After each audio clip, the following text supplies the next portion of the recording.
Hey guys, so today we're going to be teaching you how to get your Steam API key.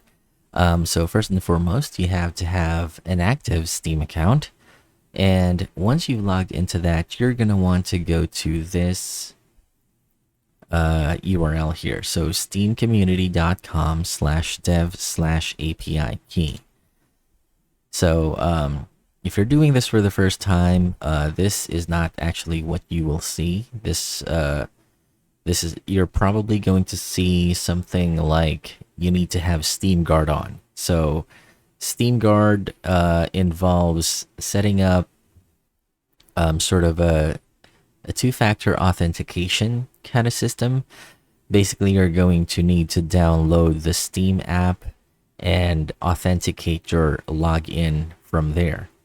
Now, after you do that, once Steam has detected that you have set up Steam Guard, you're going to be looking at what you see here. So from here, you're going to, enter your domain name. For example, if you're going to use the Steam for your website, like for number of players for your own game or something like that.